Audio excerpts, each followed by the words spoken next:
Welcome to Talking Tactics, a show about insights and the results they ignite. I'm Safaniya Stevenson, a brand strategist and cultural analyst in the wonderful world of marketing.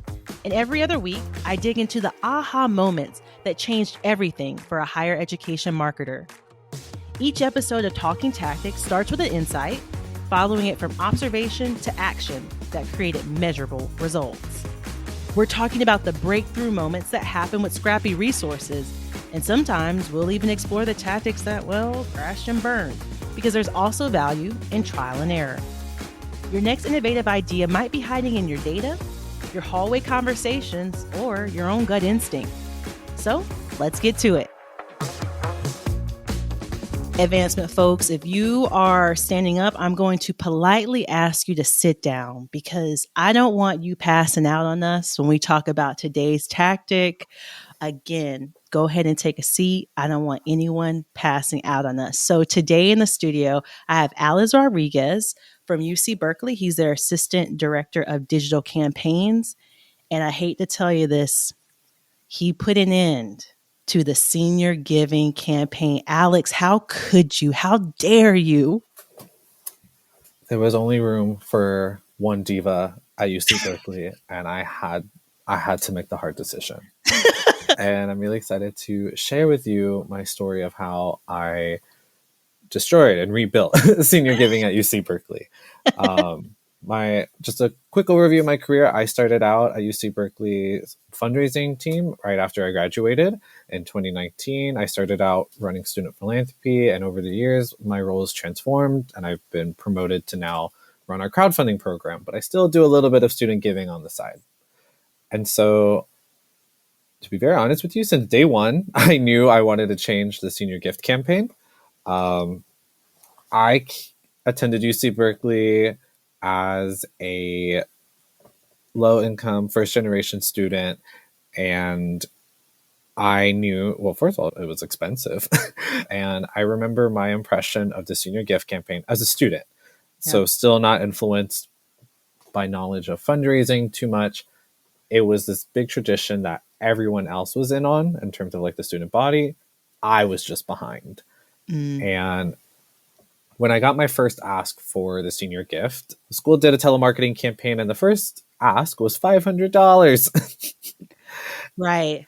I did not have that available to me at the time. Yeah. And, we went down the ask ladder. I think I graduated 2019. I did $20.19, and I committed to it for like the year.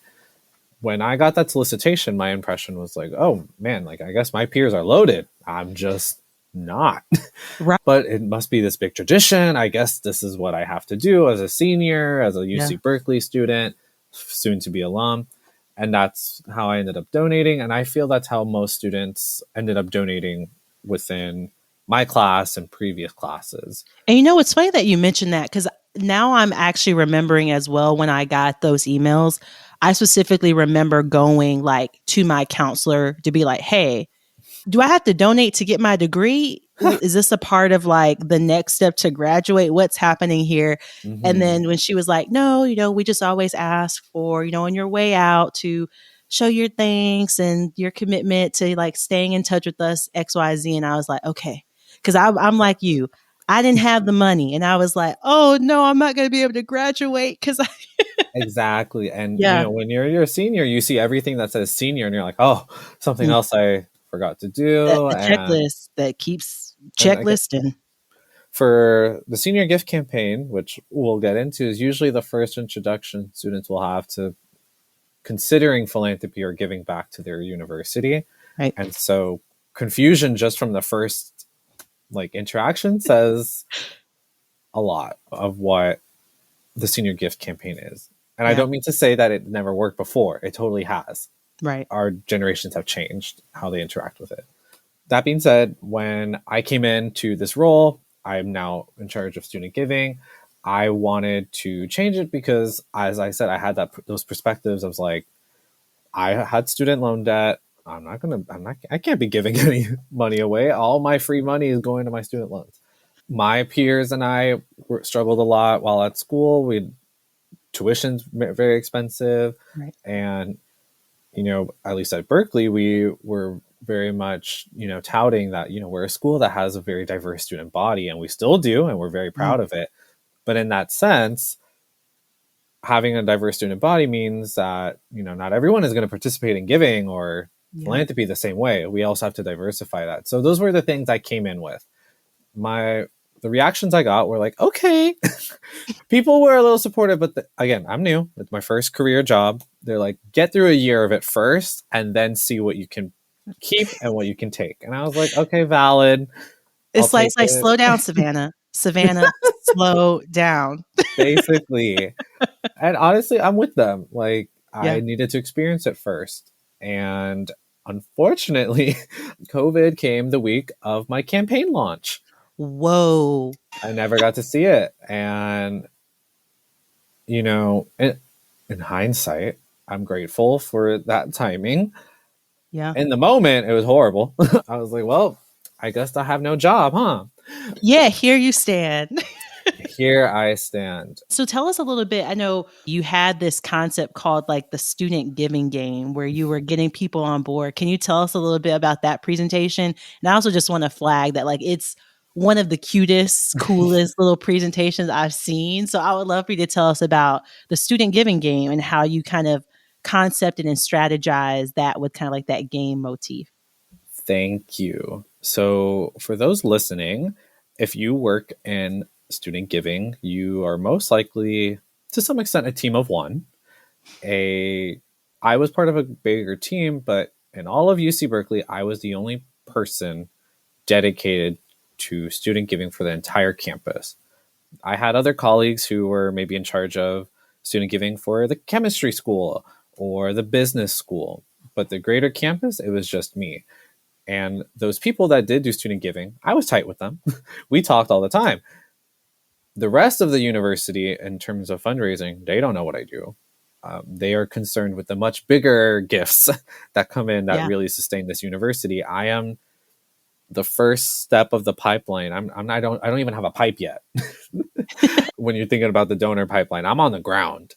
And, recently in these last few years, pipeline development, the donor pipeline has been like I don't want to say buzzword, but like it's been our big focus. Yeah. And when I think pipes and pipeline, I think about Mario. I think about the Mario Brothers games and how you go through pipes and you're coming in and out and trying to go through all these levels, right? And I thought of the way that we were doing student giving was at the end of a Mario level, if you have or you haven't played, there's a flagpole at the end, and you'll probably be at these steps, you jump, and you're supposed to want to reach the top. However, you've just basically completed a whole level of jumping through all these obstacles, right? Right. We were trying to get to students, seniors, right before they jump at the flagpole, being like, hey, before you do your final jump and complete this level that you've been fighting for 4 years, would you like to make a gift? Some will stop and be like, sure. Some will just jump on you right away, or some will jump over you and get out. Yeah. And there's always the risk too, because like if you play Mario, you know that you do have to jump, or there's like the little like valley area where you'll fall down into it. So there's also that risk as well. It's like you can't also not jump. It's like how far, how wide do I got to jump here? So I was given an opportunity to present for 10 minutes to all of the Berkeley fundraising community. And this is the first time a lot of people are going to meet me. They're going to hear about student giving. They're going to hear that we're changing a senior gift campaign. And I need people, one, to remember me, and to understand why are we doing this big change. Mm-hmm. And personally, for me, every presentation I do needs a theme. Like I literally cannot present if I don't have a theme. So that was one big reason. But two is I needed everyone to leave that meeting understanding something from it. Yeah. And so I came up with the theme of the game. Like everyone's played an arcade game to some extent. Everyone knows about Mario. If they haven't played it, they kind of understand the objective. And in this presentation, I essentially just showed this is what we were doing the senior gift campaign. We show them, we try to flag them down before they leave the level. Yeah. Now, when we market to all students, we interact with them several different times throughout the level so that when we do ask them on their way Yeah. out, it's not surprising. It's not a new opponent or a new obstacle. It's like, oh, yeah, I remember that from earlier in the level, my first year or Right. my first giving day, or my third year when I ran a crowdfunding campaign. I've already been through this level. This is familiar to me. And so, past that first level, when they now join the alumni game, it's not new to them. Yeah. And so they can move on to that next pipe and so on. It's familiar. That's essentially the goal of the student giving game. And I think all student giving campaigns should be, is to make giving back familiar. Right. That should be a part of like education of like as a college student. There's also that education gap of when I got to my senior year, I also didn't even understand that I didn't have to give financially. I could have Mm-hmm. given with time. I mean, I was in the journalism and communication school. I could have given with like in-kind Mm-hmm. designing things or helping with things or spreading the word. So when you think about specifically the most important tactic or tactics that you leveraged when trying to get freshmen and sophomore and juniors more included and more familiar with giving, what were some of your favorite tactics to kind of utilize to get them thinking in that direction? Alternatives to giving, I'd say, is my number one tactic. It addresses many things that are important to me and the university. We want students to know, even as tough as times may be, as expensive as school is going to continue to get, they can still donate in many different ways, and we value each one.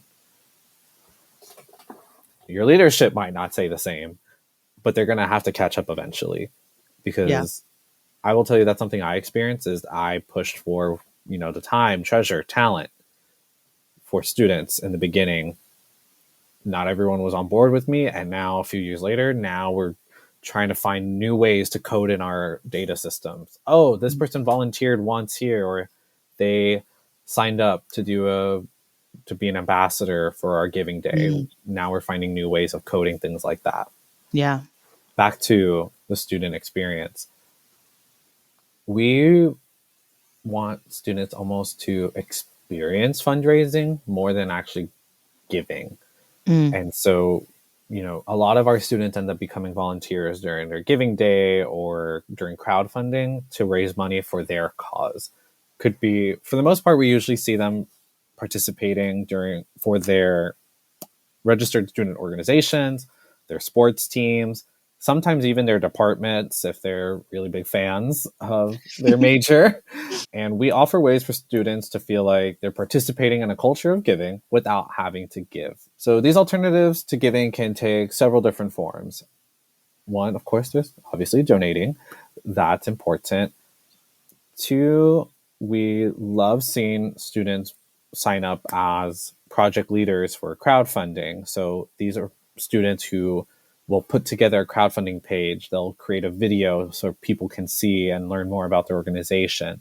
During the month of crowdfunding, they're the ones sending the emails. They're asking people, they're getting their peers to be like, get the word out about this.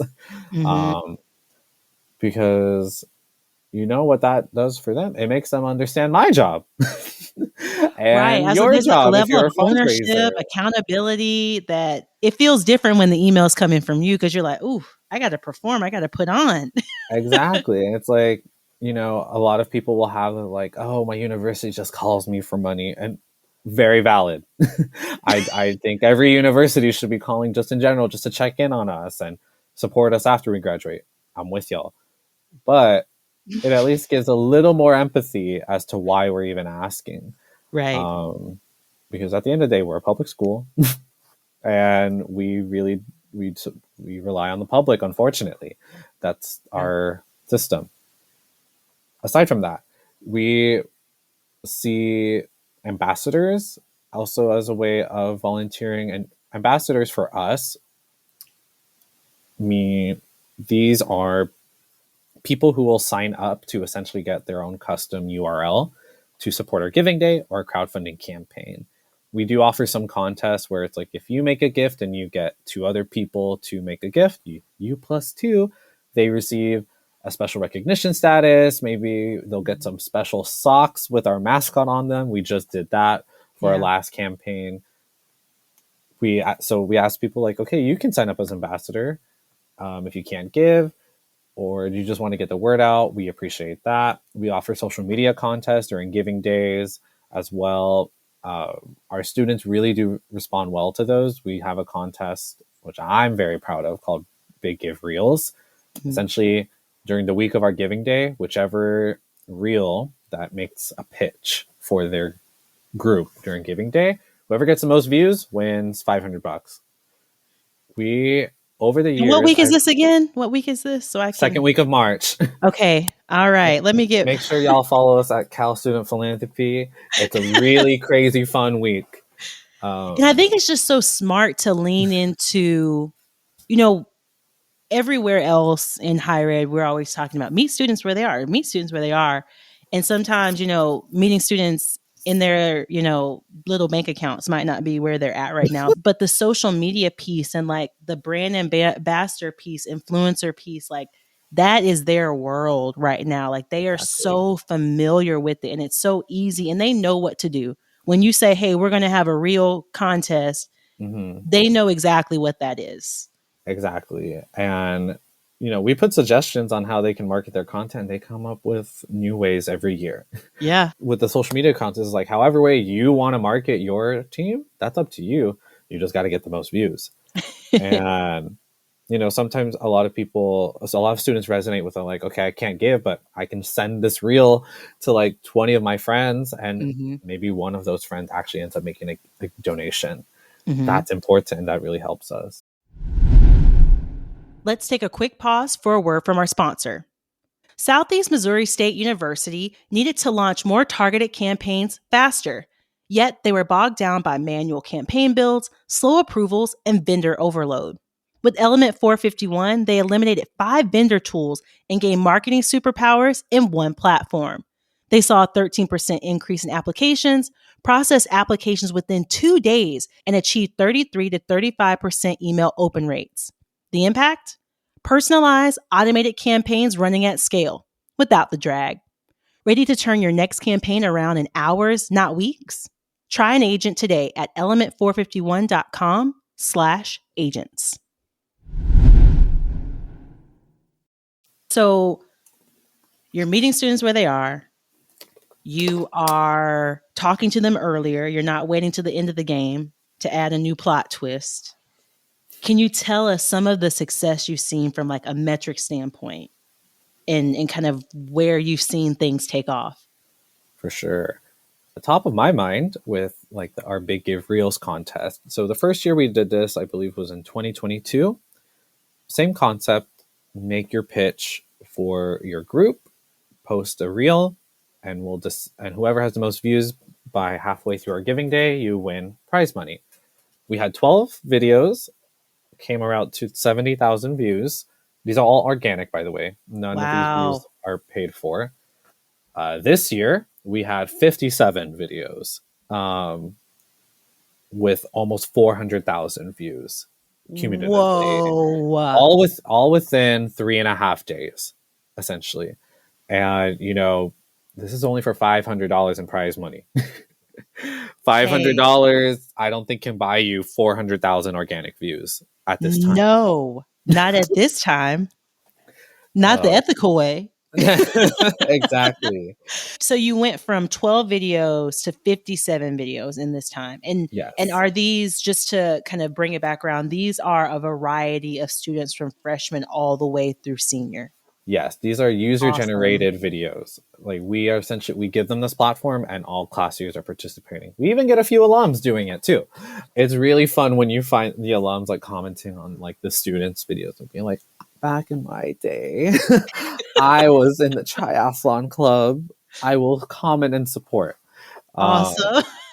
So that's just in relation to one of our favorite social media contests. Yeah. To give you a little more specific metrics around giving, because I know that's what leadership is going to listen to. Right. The dollars. Yeah. So for my time, our senior gift and like overall student giving numbers would usually, I'm thinking like 2015 to 2019, would be in the range of 1,500 to 2,000 donors ish, give or take. So in FY15, again, I was a student myself. Right. So we had 1,039 senior donors.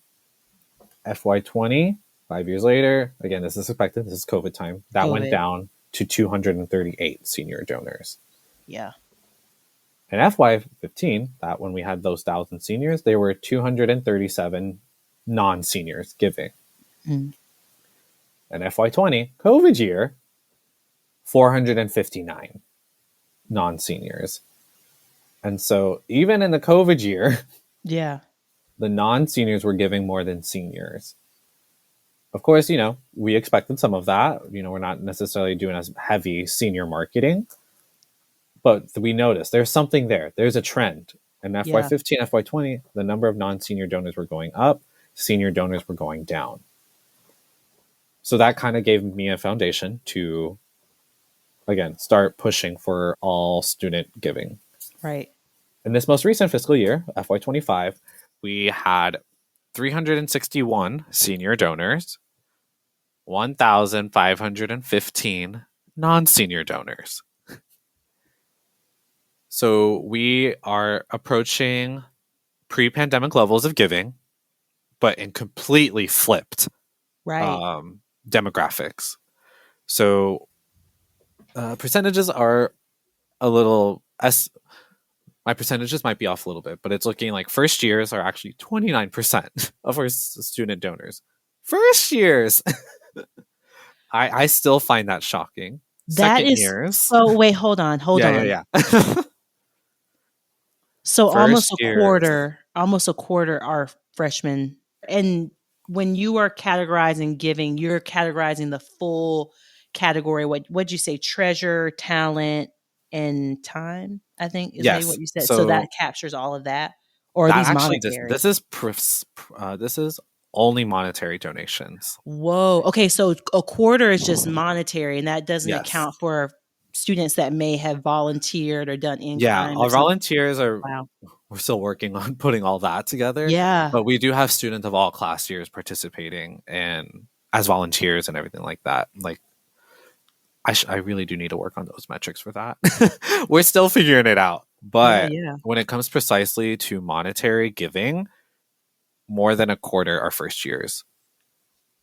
Well, I mean, that makes sense because now over the last, 4 or 5 years, that's a part of your college experience now. Yes. Like they know coming in, especially if UC Berkeley is like your family traditional school where, my sister went there, my cousin went there. If they went there in the years between 2021 and now, you know about what to expect from a fundraising perspective. So that's super cool to have so many first years giving monetarily in their very first year.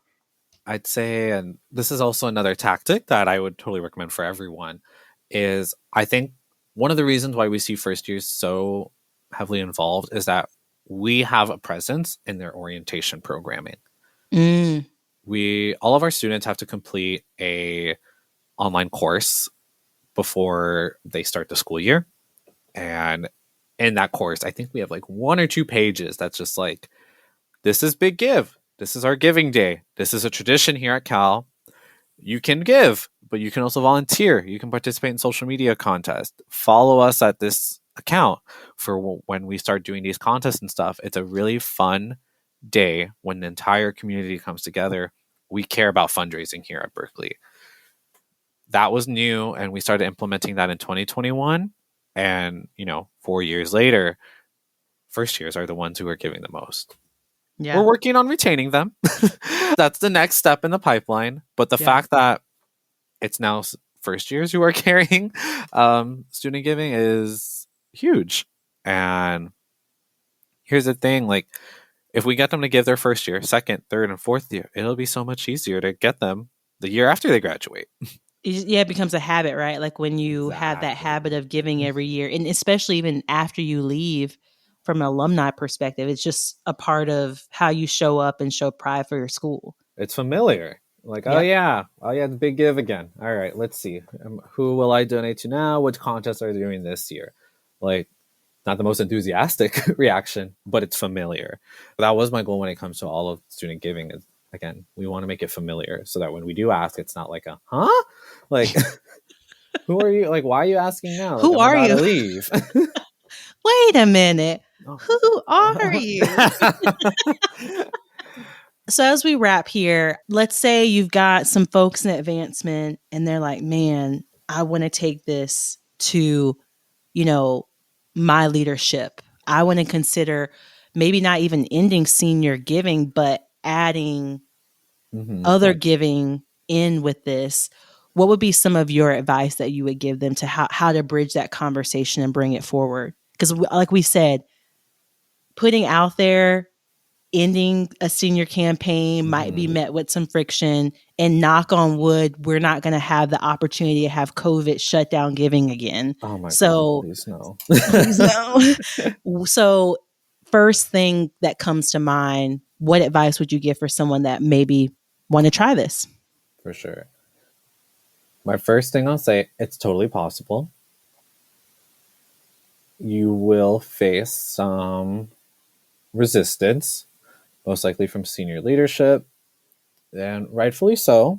But first off, use me as an example. Right. I've to my knowledge, we're one of the first institutions to do this, and it's working out, and it for several different reasons, and I'll dive into those. So one, you don't even necessarily need to think about it. I mean, I know I said I destroyed the senior gift campaign. It just took on a different form. Mm-hmm. It was just very much rebranded because seniors are still giving. We're still telling them about it. Yep. We don't call it a senior gift campaign anymore. It's just big give. It's crowdfunding. It's time to give back to Berkeley. It's not necessarily a campaign. It's just kind of a year-round, all-year approach of like, we are ready for you to support at any moment. So if you want to launch this type of reinvention of the senior gift campaign, the steps I followed first was I thought back to my college days and almost like I wanted to create like a syllabus essentially for student giving. Because as I mentioned earlier with the student giving game, I was the only person in charge of all student giving for the entire university. If these people who do student giving as maybe a part of their job, they need something. They're not going to have time to make a whole syllabus, a branding kit, a mission statement. I did. And so determine what your pillars are. For us, that was education, giving, and advocacy. Those were the cores of our new student giving program. And so big emphasis on education. And I'll get into the education in a second. Giving, of course, we want them to give, but we want them to give in different ways as volunteers, participating in contests, sharing on social media, going to events, etc., things like that. And our third one, advocacy, I'd say this was the newest take on student giving, is getting them directly involved as advocates for the university. And they get to do that by becoming volunteers for Giving Day or crowdfunding. They become the fundraisers themselves. And when we ask them later on in their lives, and hopefully they're ready to support us, we'll be like, hey, remember when you had to fundraise for your crowdfunding campaign? It was hard, wasn't it? Where you understand like why we're doing this, right? It's like the students need the money. The university needs the money, especially now more than ever, right? Right. In terms of education, I came up with 5 education objectives. The education objectives essentially are concepts that whatever it is you're doing to advance student giving, an event, an email, a social media post, not all the time, but for the most part, everything always relates back to at least one of those objectives. Mine were, your gift has an impact on you and your peers. The alumni community supports and gives. The UC Berkeley community benefits from philanthropy. UC Berkeley honors your philanthropic commitment. And there are many ways to give to UC Berkeley. Mm. I'd say that fifth one is the one I use the most in all of my student giving work. But whatever 5 things you want people to know with what every solicitation event, everything that you do with it, it should relate back to one of those. Figure those out. And you want your peers and your colleagues to know what those are so that when they start emulating and executing your strategy, they have something to come back to. Other tactics that I highly recommend, partner with orientation. That was the biggest. Again, I think I honestly attribute our partnership with orientation as to why first years are giving so much. Mm. Make that toolkit, present it everywhere. I tour within the university with my student giving game presentation and other presentations telling people about this. And I became known. I'm like, oh, I'm the student giving guy. He's the game guy. And so people, when they're new or they want to try something new with student giving, they emailed me and I'm like, yes, I'm here to partner with you and tell you how we can make this work. I really recommend building your programs around giving days and crowdfunding if you have those available to you. I didn't get to mention this earlier, but 87% of our student giving happens during our giving day. Mm. Instead of building a whole new campaign around a senior gift, even an all student gift, just plug into what you already have. And again, giving day is great because the entire community is involved. And so it's less student giving and more community giving. Same with crowdfunding. And last 2 things, it's going to be hard to quantify culture. I'll be very honest with you. A lot of my career has been based on vibes. I did eventually get the data to back stuff up. I had to do surveys, ask the student population, like, how do you feel about philanthropy? Using actual giving data to show like non-seniors are giving. But a lot of it has just been vibes. But you gotta start somewhere. Culture is a vibe. And, you know, part of one of these questions was just like, how do you like quantify all these cultural things? And I was like, well, to be honest, I did the vibe. But one thing I can tell you is we don't really get negative responses from students anymore when we send out our emails. There's less negativity. Maybe they're just too tired to respond, but I'll take it. As someone who has had friends, you know, we're out, you know, having a little drinky drink or two, and we get an email from the university. As someone who has seen someone respond, lose my number, and then, you know, send it back. It's really great to hear. There's no negative comments coming back. My first year, I was getting cussed out on text, and hey, hey, honestly, I get it, but we don't really. Of course, we still get negative responses for sure. But specifically from the students, they are much more like, oh yeah, it's giving day. I understand why we're doing this. Gotcha. Or maybe they'll just quietly unsubscribe. That's fine. And my last thing, it takes at least 2 years to make a new campus tradition. We started seeing the trends in all student giving really move up after 2 years. And so 2023, 2024. And we did a new giving day around our mascot last year. We raised around $60,000 last year from 600 or so donors. This year, second year, almost 300,000, almost 1,200 donors. A lot of students too.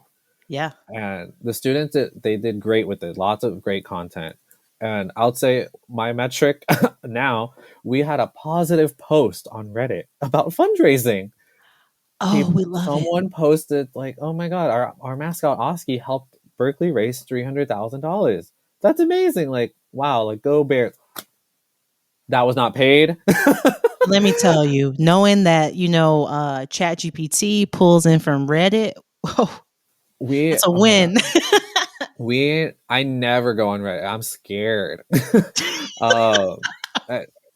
But to like get a genuine comment post of people being like, yeah, this is nice. You know, we raised money for a good cause.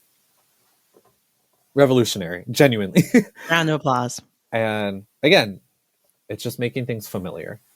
And yeah. And of course, you can always reach out to me. I'm available to play the student giving game if you ever need help.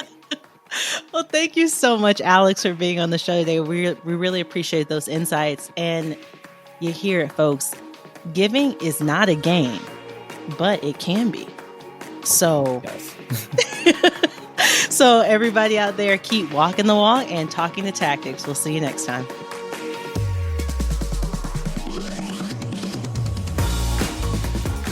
Thanks for listening to Talking Tactics. If you want to try out the tactics you heard on today's show, you get a full 10 from me, and I would love to hear about how you made them your own. You can find me by searching Safaniya, Safaniya on LinkedIn. You know, there's not many Safaniyas on there, so you'll be able to see me. And if you're enjoying Talking Tactics, please rate and review the show.